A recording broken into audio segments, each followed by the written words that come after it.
In the earlier video, we were talking about premises management, and in there we looked at the first activity under premise management was trying to determine the working hours in the store. Now we talk about managing store security.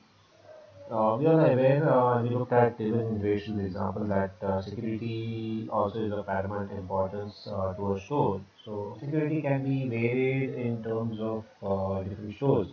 The large stores would want to have video cameras which are installed in different locations of the store, basically to monitor and to prevent shoplifting. And small stores, you generally see them at the billing counter also. They have video cameras.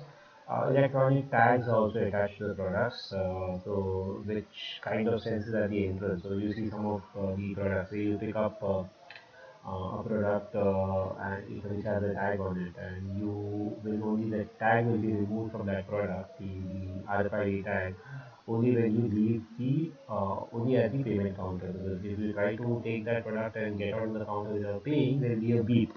So that that will kind of detect that you have stolen the product. So that beep will not, the sensor at the entrance or the exit will not let you take that product outside without paying it. So that's also one of the ways which is kind of security is implemented in the store. So the security implementation also depends upon the store size, where the store located, and the product in itself, what kind of product are you selling. So based on that, in the grocery store you don't find any people coming up with that level of security, but in other stores like clothing stores or electronic stores, you have high level of security being implemented. Now, sometimes if you are looking at uh, levels of security, okay, and you are trying to have levels of security for a smaller store or a larger store, the level of security will vary based on the kind of store you have. Okay, and talk about the next concept. So when we move further, we're going to talk about inventory management. Though we have spoken about this at length, I'm just going to revise it in 4 points. But inventory management is a concept which is kind of repeated here because it's also one of the store management. But in different chapters, we have seen inventory management in more detail. So obviously, inventory is required to be maintained. Inventory of inward entry of the products as well as products that are received from the vendors. All the quality norms that have been made with respect to the colors and styles have to be maintained. Documentation of the products that are returned to the vendor if the products seem to be defective. You have to look at the defective of the products, keep them aside, return them, and the attention of the customer can be gained by displaying the products. The display should be arranged in such a way that they should be eye-catching. Some of the products such as candy, chocolates, etc. should be placed near the payment counters, which are easily picked up by the customers. This is something we had also seen in when we spoke about the concept of advertisement and promotion. So how do you ensure that the products with in-store advertisement also is done in such a way, and also about store display and store layout. We also spoke about how the store should be designed in such a way that certain products, small condiments such as candy and chocolates are placed in very strategic locations. So inventory is not just about inventory in warehouse, it's also about the inventory at store. So what is the inventory that you have at store and how much you have in the store. And we also talked about the entire idea about how inventory is these days monitored using all sensors.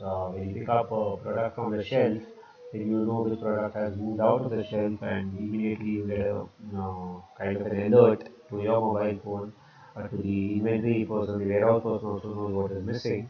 The vendor also gets to know what is it that you require, that he will immediately supply to you. We see these systems, the vendor management system, inventory management system. We also talked about this at that point. So I just brought up inventory management here as a summarization, just to ensure to let you know that this is also part of your store management activity.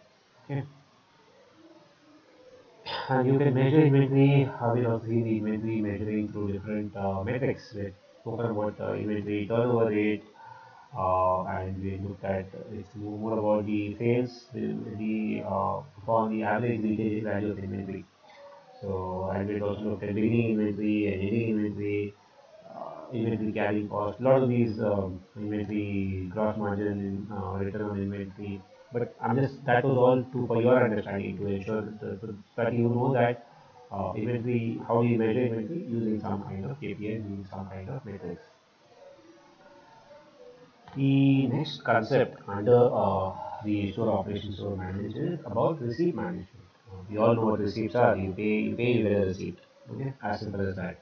Reserve management implies determination of the process by which the payment is received by the retailer for the products that are being sold. That's it. The payments are received in different modes. Some of the modes are cash, credit card, debit card, gift card, UPI payment, could be anything. All the modes mentioned above are facilitated only by the large stores. The smaller stores do not provide all these kinds of stores, rather they accept only cash. Not necessary in the current age, it's all changed. Everywhere people, even the smaller vegetable vendors will have UPI, even the fish seller has UPI, almost everybody is got into technology. So all of those, of course, grocery store won't have credit cards being in place, but UPI and cash is still something which is seen in almost every small store. On the basis of transactions that are being done with the suppliers, manufacturers, or with the producers, the card payment fees are considered. All the staff who are involved in accepting the payment should be well trained about the procedures involved in accepting the card payment, also regarding the bank transaction. Yes, this is very important because I personally have faced a lot of issues when I go to for payment. I go to stores and I have to do some payment. Some people are not aware of how the payment procedure works, specifically the person who's standing at the and not at the counter, but the replacement person or any other staff. In fact, all the staff should know about how it is basically performed. The next aspect is customer service. Now, customer service is a very wide area. We're going to look at only, we're only going to talk about the concept here, but it's a very wide open area. How you service a customer in the store is something which keeps changing. You can come up with very innovative techniques. So, customer service, we're talking about all the policies that are related to the customer service, which is framed out by the top management of the business. All the staff provided training are provided training with regard to providing proper customer service. Basically, how to basically deal with the customer, what you have to say, what you shouldn't be saying to the customer. All the proper training is provided in the aspect that the service always starts with a smile and the customer leaves the store having a pleasant shopping experience. It is remembered that the customer always make a note of all the aspects, not note, note actually, I'm sorry, all the aspects such as the promptness of the staff, the politeness of the staff, the level of product knowledge, their capacity to overcome the challenges, and the alertness at the billing counter. These things contribute towards creating the perception of what the store. I personally sometimes have this perception about large stores. If I have to purchase 2 or 3 products, I won't enter these large stores, even if it is something nearby, near to me, because I know at the billing counter, that lady in that store will take a long time.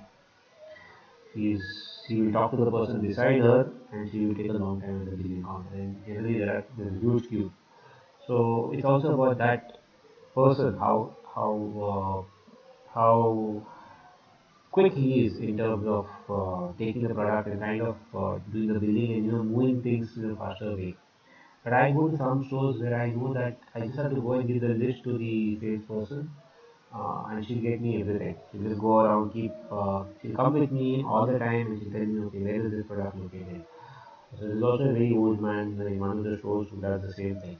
So this is what is the level of customer service. I'm talking about my experience, whether it's related. Now I just spoke about promptness of the staff, and I spoke about the product knowledge of the staff. This is two things I have noticed, and this create kind of perception of all the store for me. Special training is provided to handle at the cash counter, very important. And new options that we introduce to the customers who buy less than 10 products, as we not wait at the billing counter, rather the billing is done faster at separate counters. So this is also a customer service which I find in most of the stores right now. Most of the big stores have this. If you are purchasing anything less than 10 products, you have a separate line for them. This wasn't there before. It wasn't there many years before. This they started realizing to reduce the queue, or they should start doing something like this. And customers would prefer this. They know, okay, there is a counter specifically for purchasing less products. If I purchase 2 3 products, I should not say I won't enter a supermarket. Like should enter it, and I should be able to check out faster. some of the customer service pointers which are mentioned here. The customer service, as I said, is a huge area where you can still add more and more pointers, where I can keep getting innovative in terms of the trolleys that I offer, in terms of robo services added, in terms of technology that is provided, in terms of providing the entire, when you enter a mall, you get a map about what is available there. When you enter, why not provide the same map when you enter a small superstore? When you enter a superstore, why not give a map in front as to what is available there?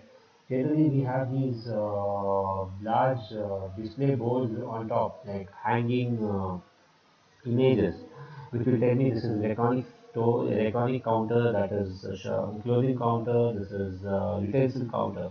But I have to walk all the way to know that is utensil counter. I have to walk and see on top, keep searching for those name tags or the display boards. What if I had it in the right in the entrance or at different places? I had like the map of the entire store, which will guide me through the store. That's also a way of providing extra customer service, something that I just thought of. So, if I have to come down to a tip of efficient retail store operations, the product stock in the store is very important. Creating, you basically have to have company's website. Now, this is just, I'm not going to take all the suggestions. No, this is something I picked up as part of, what do you say, as part of your syllabus presentation, which was done very long time back. So I will go with blindly with what is being mentioned here. So some of them, yes, take it, but it's much more as what I have explained right now to you. So the idea is to promote your store. The third point, it is essential to create awareness of your brand amongst the customers for them to know about the brand's existence. Devise strategies to make your brand popular among the masses. So when I say devise strategies, all of these things which we already looked at, different concepts about different store management operations, get better and get innovative, get creative in each of the areas. Second point about company website, yes, why not? Get your visiting cards printed, why not? Every time you go to the store and come out, you get a good list of what is available there. You get onto the website also, you get to know everything. Why not update your website about what products are available there? Why not get very what do you say, real time updation about products which are in your store as well as on your website? I can always check there. I don't have to come to the store. I go on the website, I go on to your app, I see what is available in. I want to purchase say Red Bull, and I go to Spar and I see Spar is Red Bull is not available in city center, but it's available in Forum Bazaar Mall. So I want huge, I want say probably 25 to 30 Red Bulls. I go there because I know I can see it on the app, I can see it on the website. I'll go visit there and just pick it up. So just getting a little bit more innovative in updating products which are in the store as well as on your website. So it's also some tips, but I think there are much more tips which can be implemented by each different person as far as retail store operations is concerned. So that's all we have as far as store administration is concerned. We looked at premise management, inventory management, store management, receipt management, customer service, and all the other areas of how what a store manager needs to do as part of his responsibility. So that's all we have for retail operations. And we'll meet in the next video as far as retail pricing is concerned. Thank you.